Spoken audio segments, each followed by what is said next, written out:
What you doing? I'm your Otakutainment, the AC Storage. This Otakutainment reviews for this week's Weekly Shonen Jump issue 14 of 2025. I feel like I got a lot more wordy with that than normal. A lot of weak being said in that. But yeah, another week, another review. Yeah, it's a okay week.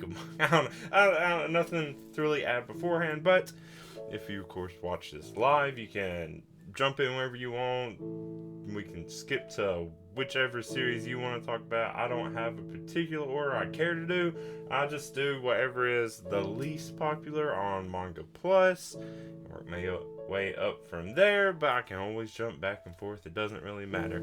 And if you're watching in the future, just be sure to join me next time on Tuesdays, 8 o'clock Eastern on Twitch.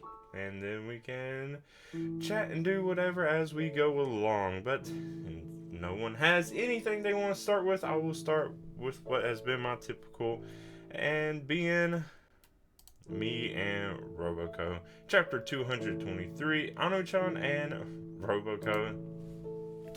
It was I don't know. Okay, honestly, I'm not Ano.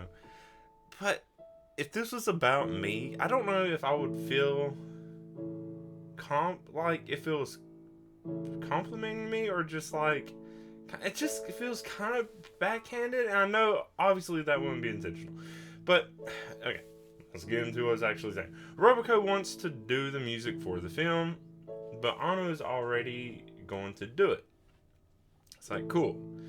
But Roboco doesn't know who Ano is, and to be fair, Roboco gets Ano mixed up with all kinds of different things.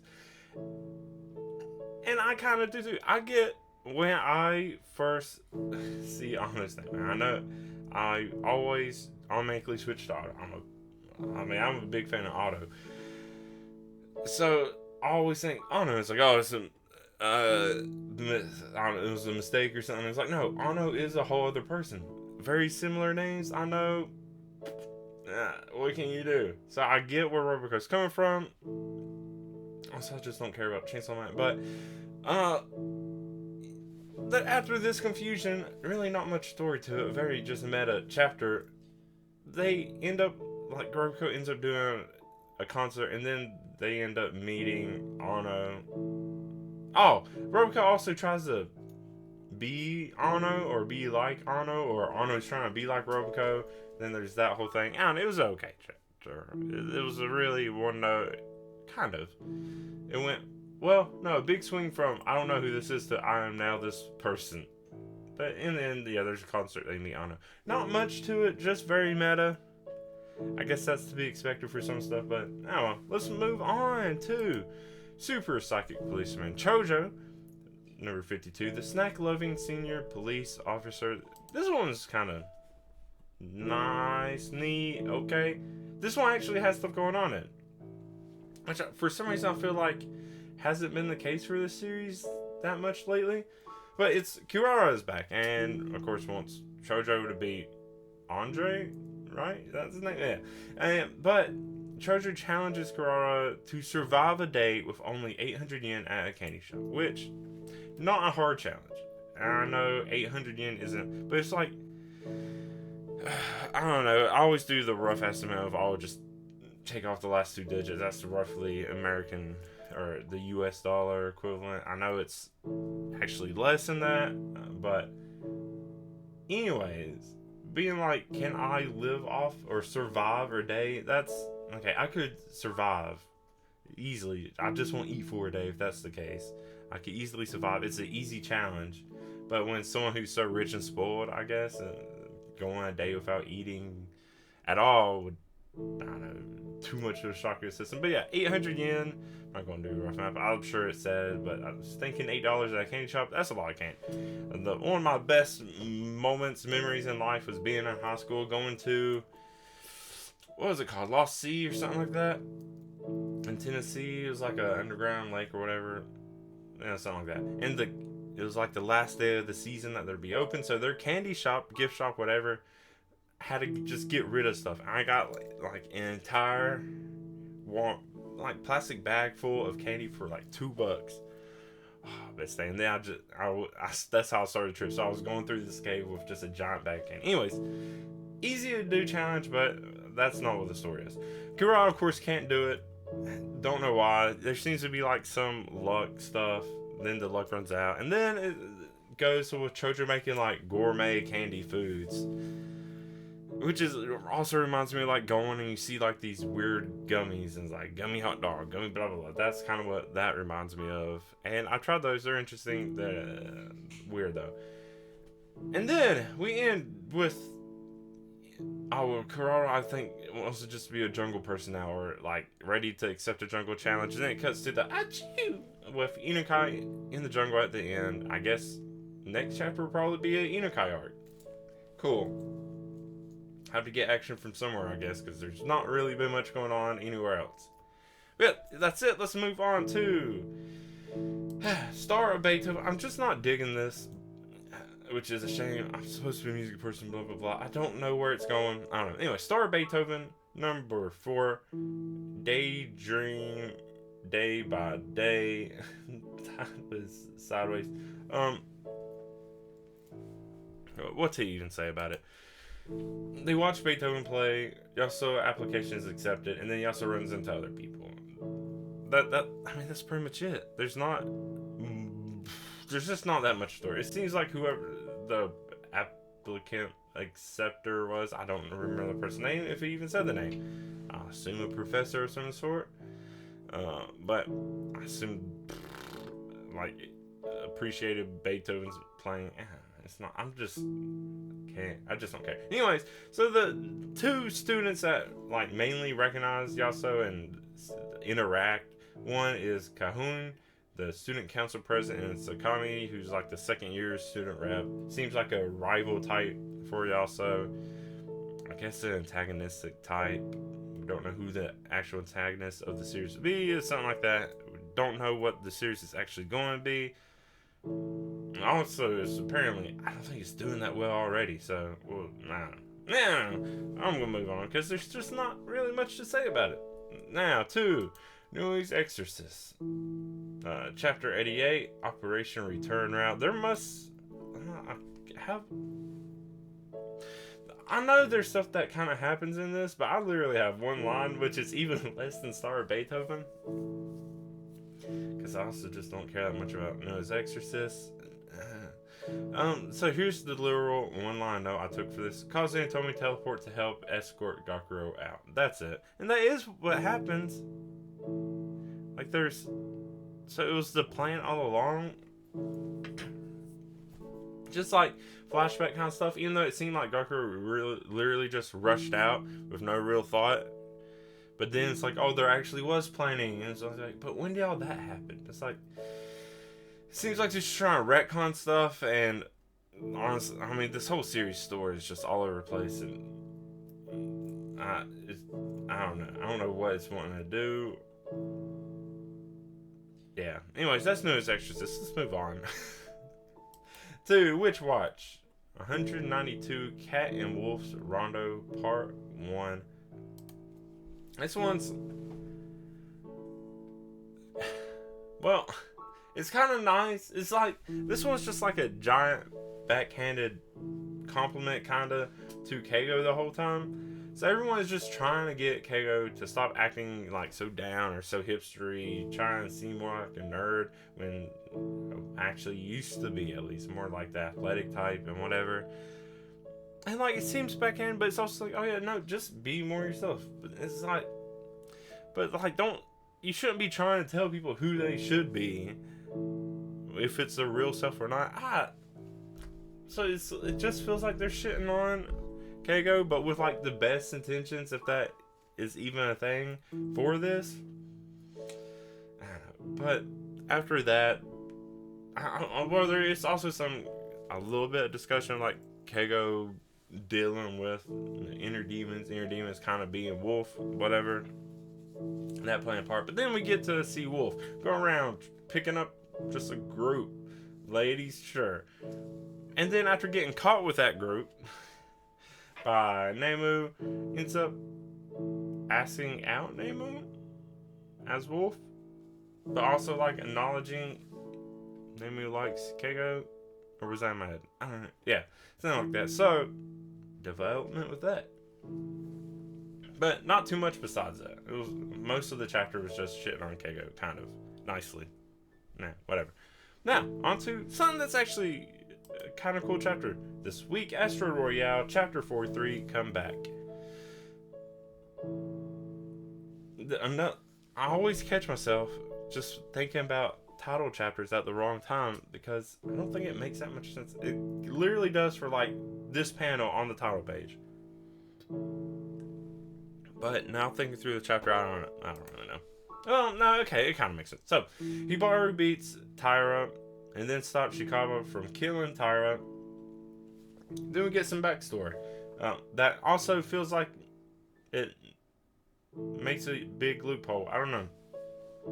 So apparently Shikaba is the grandchild of Yoshiki Tendo, like one of the heads of the Yakuza.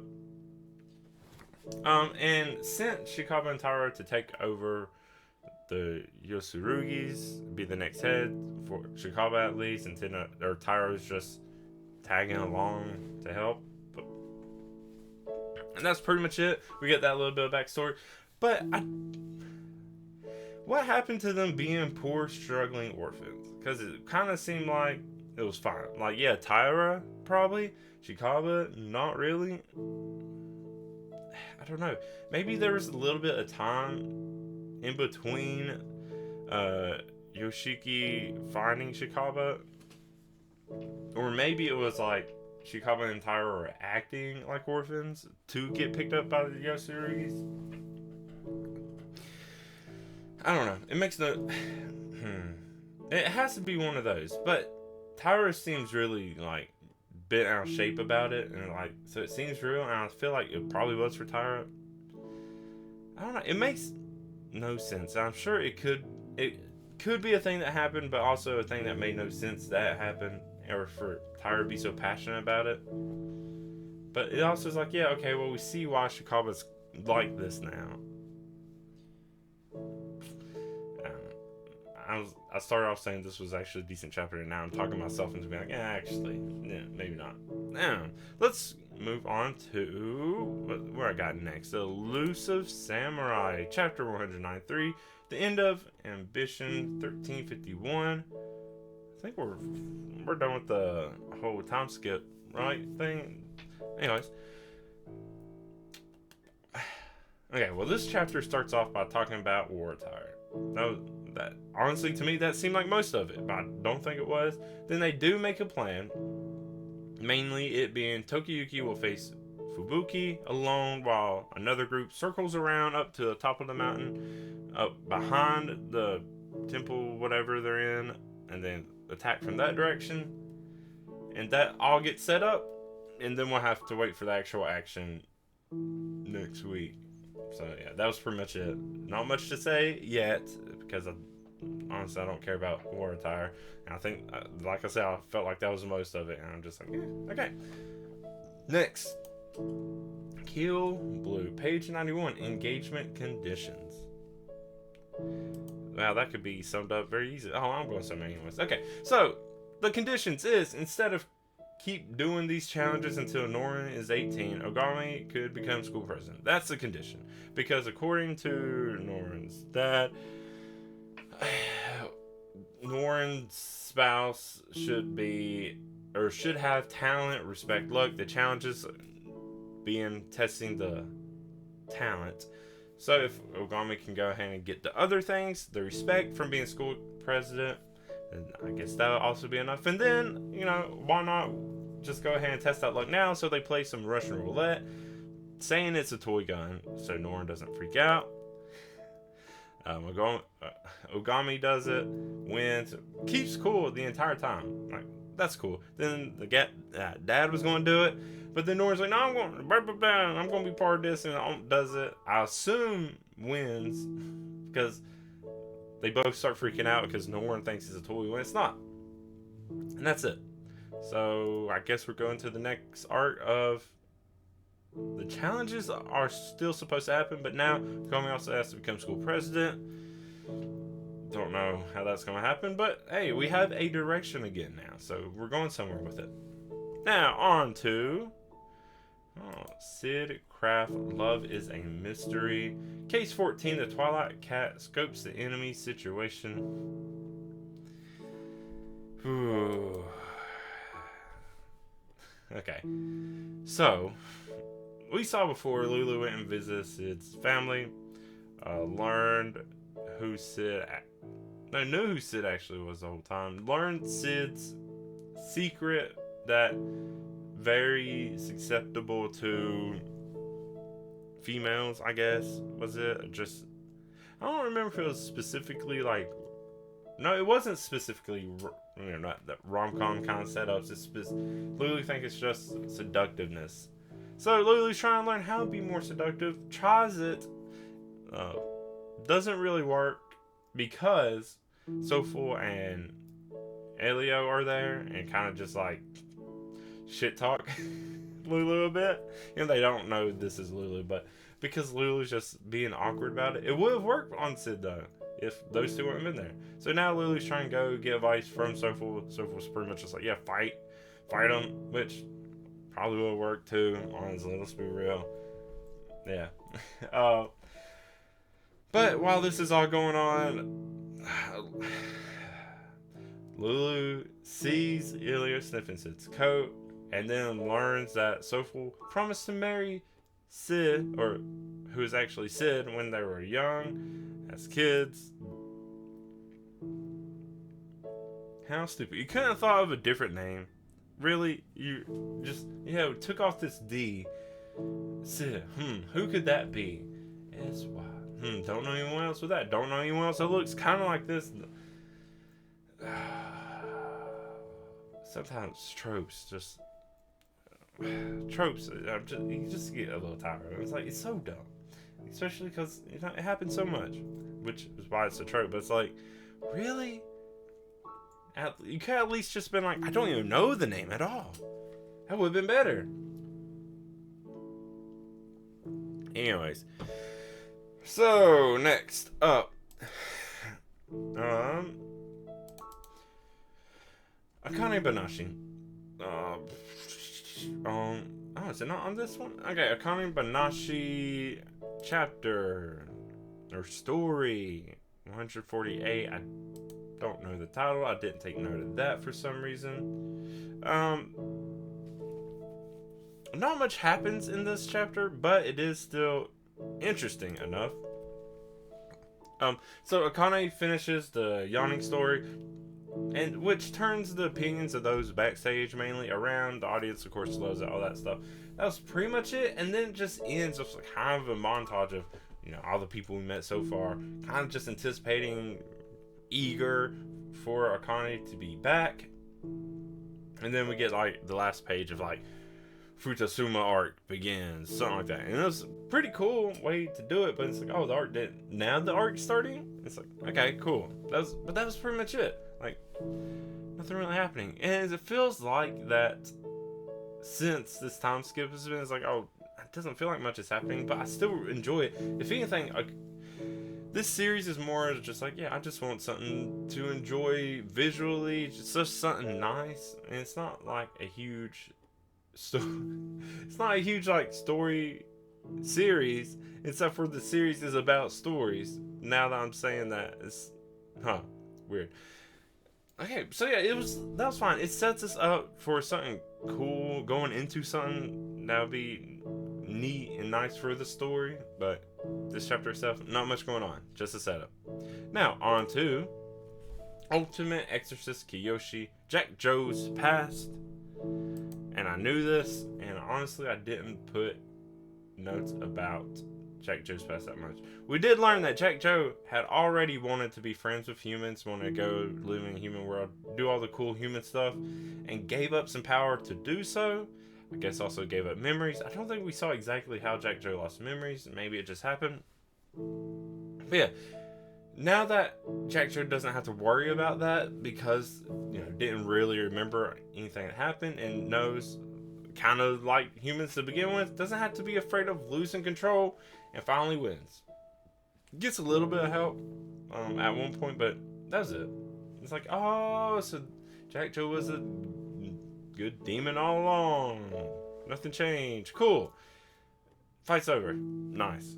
So, let's move on to Shinobi Undercover. I'm going to be fair. Simple title page, but the color, I like the aesthetic. Really nice colors for this. My kind of thing. Anyways, yeah, it's chapter 23, Lost Contact.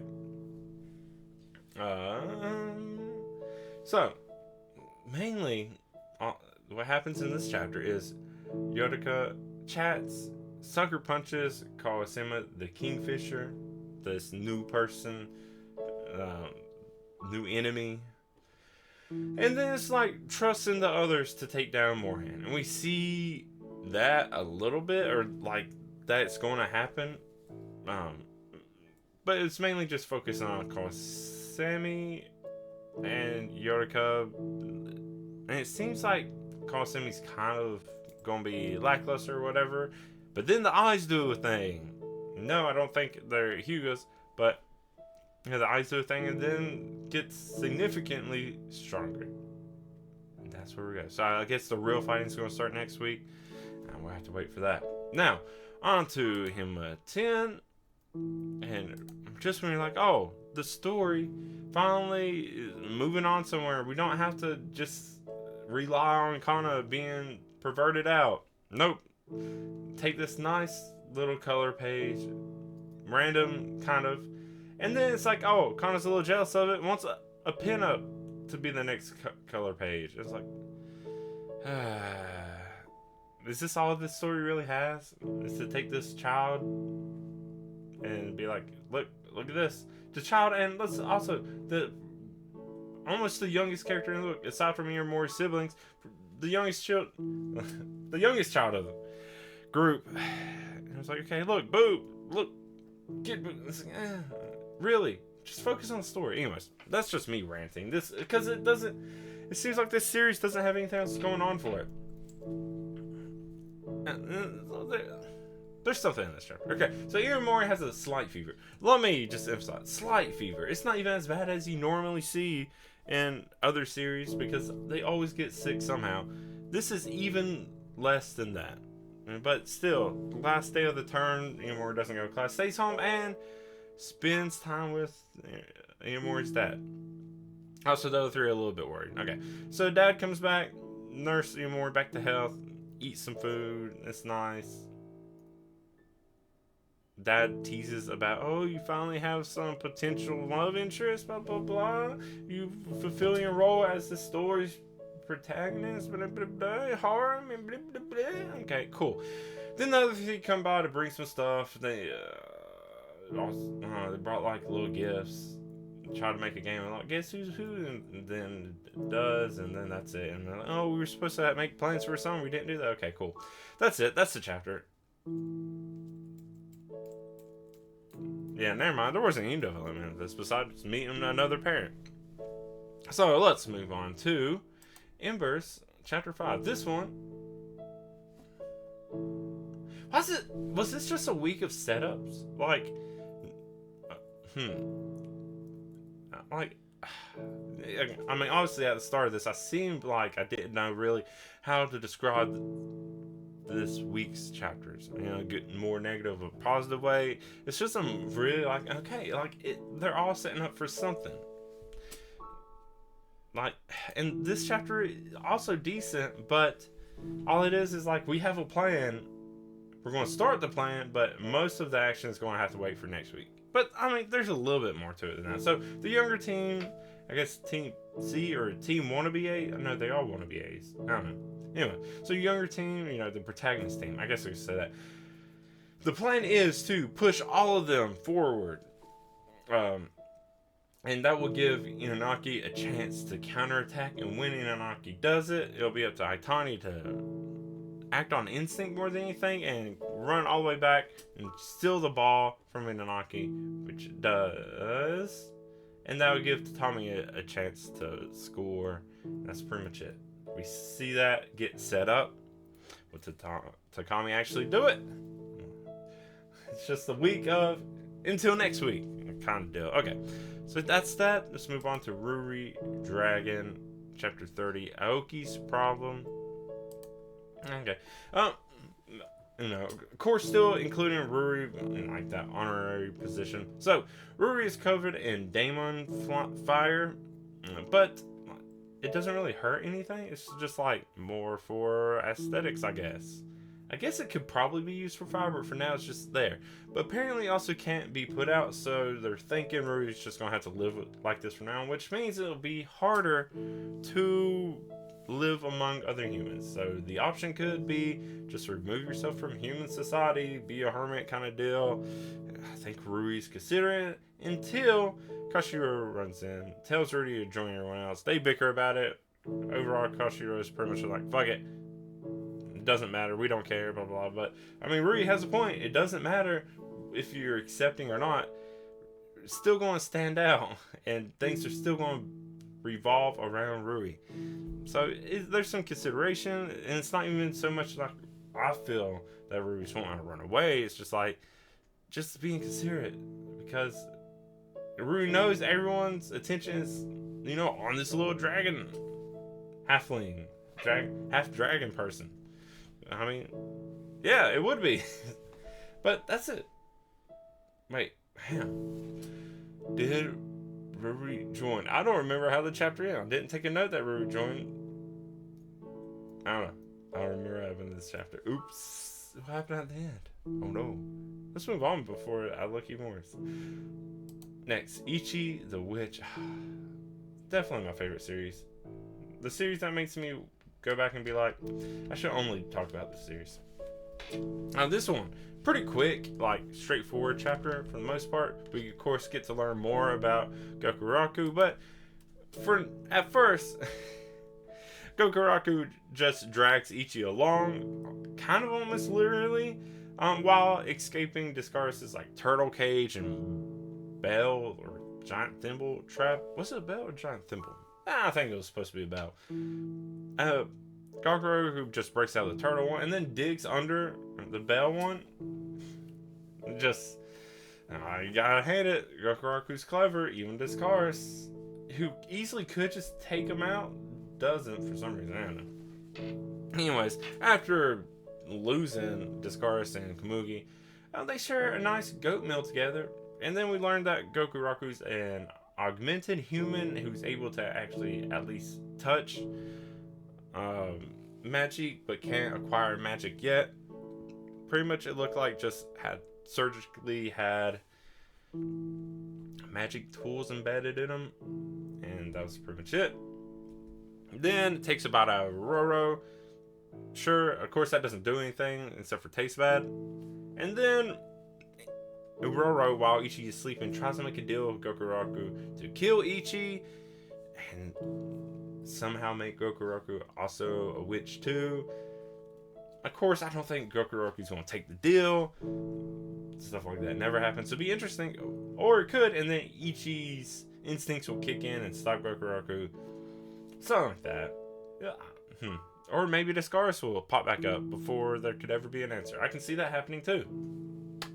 Yeah, pretty straight to the point chapter, but the humor, if anything.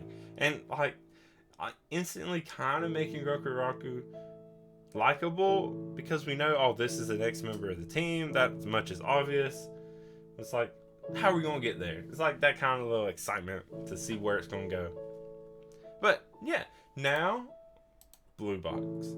We're kind of out of the very sporty part of it, getting closer to the rom-com-y part of it, the romance part of it. I don't know if you can say it's funny. So, better chapter for me at least, but most of it is Taki dreading only having a few more weeks of Chinatsu on the team. I don't know what. And you feel like it shouldn't be that big a deal. It's like, oh, okay, you're done with basketball for now, but you could still do other stuff. But I guess because it's their lives revolve around sports so much, it becomes a big deal. Like, it'll be a bigger deal for Chinatsu, right? But it's also because they're both kind of reminiscing about their morning practices and why those are so important for them to get together and all that stuff. So it's like, oh, okay, I get where that sentiment's coming from. And then Taiki shows up one morning to find a kidnapped note. Chinatsu's gone, and now they gotta go meet for whatever this hostage situation is going to be. A ransom, I guess, maybe. I don't know. A bit of humor to end it off with. And hey, I expect next week to be a chapter I can get a lot more into. But now, only a few chapters left. Kagurabachi.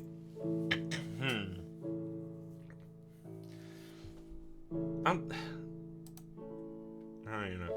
So, it doesn't make any sense. And that's the point in this chapter for other characters. So for the EI style, it's all based on fastness. Like, the faster swordsman will win. But how it's the fastest makes no sense. Probably the why no one really masters it. Well, except for, like, literally a few people. And if I understand correctly, it's like, okay, weirdly I had a little bit of sword training, but it's like you grab it, instead of, you grab it backwards, or, like a, but then you have to adjust. I don't know. How is that fast at all? Because literally, at least how I was taught to. Yeah, no, because it just makes sense. The way. Is this. I guess it is kind of faster, right? Because if you're doing this, it's kind of an awkward motion, when you're trying to be fast.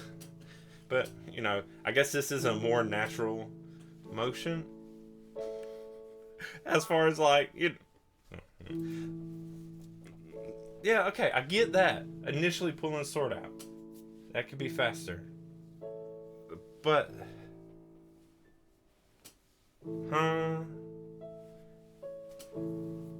But, see, but you're not staying like this. That's the thing. Because you have to then adjust your grip. Which... It makes no sense. I get the initial draw. Okay. And they're two-handed swords. That's the thing. So you could be using the second hand to be grabbing it while the other one... Okay, no, I get it. All the other characters, right? Whoever thought this was faster is dumb. And I know I'm not like an actual samurai swords person, blah, blah, blah. I had a little bit of training, that's about it. I know how at least the principles work. It's dumb. They're just trying to make up some kind of excuse for at least the drawing and the fastness of that. Because after that, you're just holding it regularly, and so it doesn't matter. And they don't go into any more detail after drawing the sword. So you don't know what makes it faster after that. I don't know. Anyway, so Chihiro and Hirohiko continue to fight. Chihiro wanting to stay down, Hirohiko wanting to go up. So they're trying to prevent that. But they end up going up because, we have to have some kind of failing. But as soon as they somehow both get there pretty much the same time, even though Hirohiko went up first, I guess can make elevators go faster. I don't know. It was an elevator race. The split second they get up there, Chihiro observes Iori, who, also unlocked this style. But literally it seems like a split second, and uses that observation to beat Hirohiko. This chapter didn't make any sense. Okay, this was a kind of dumb chapter. Like, it was cool, but if you put any thought into it, like, it doubted itself trying to explain this. Okay, so that was it. That was Kagurabachi.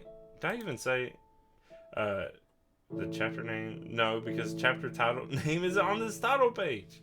Again, it does that. And I'll keep forgetting to take note of it. Anyways, let's move on to Sakamoto Days 203 Recovery.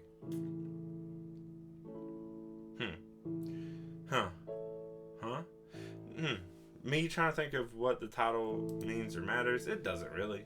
as far as I know. Anyways, the flashback is over, and now Sheen feels better. Oh, that's nice. And then we cut back to the horse race person. If there's a name, I never took note of it. I don't remember. But yeah, Heisuke's keeping the horse race person held back until Sakamoto comes back to help.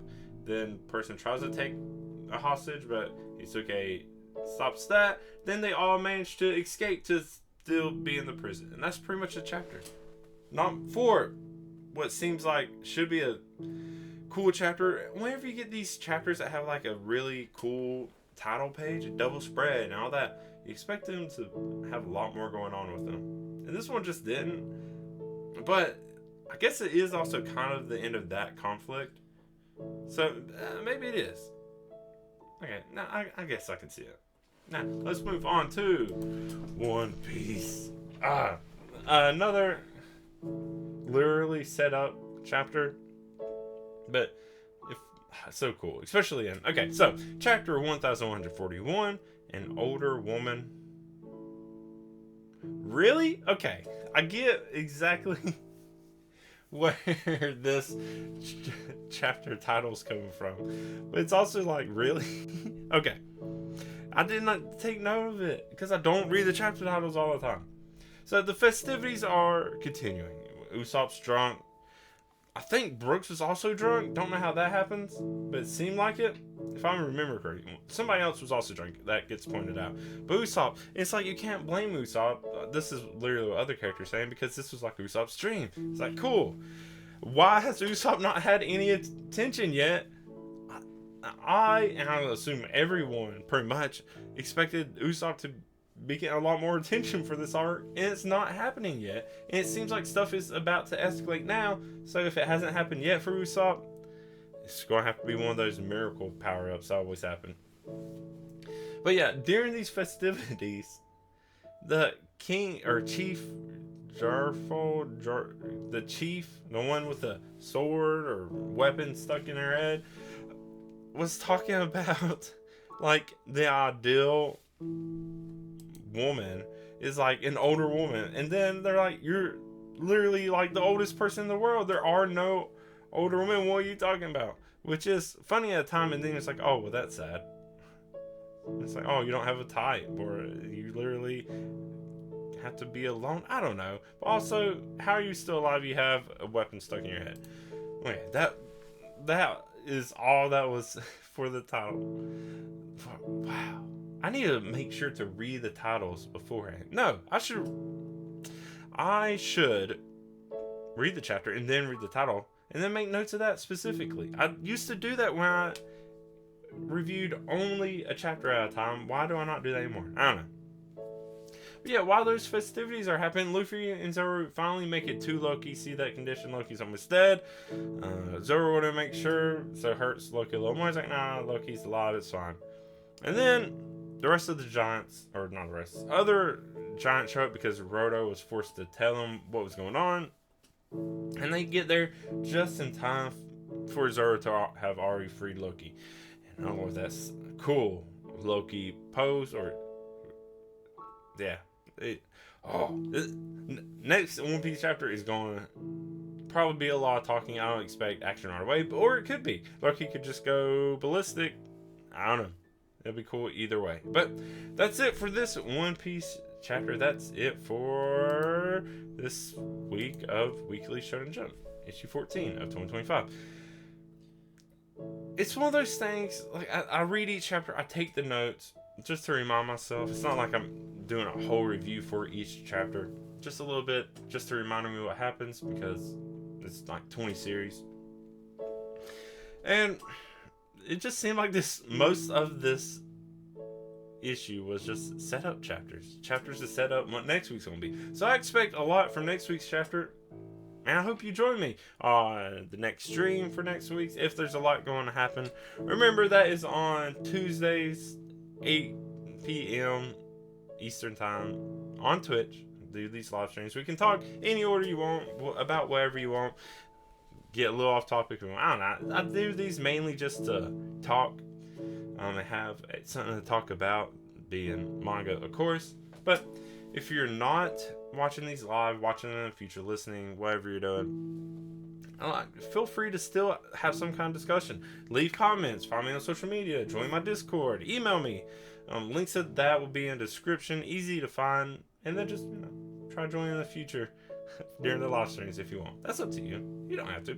But yeah, that's gonna be it for this week's Otakutainment reviews.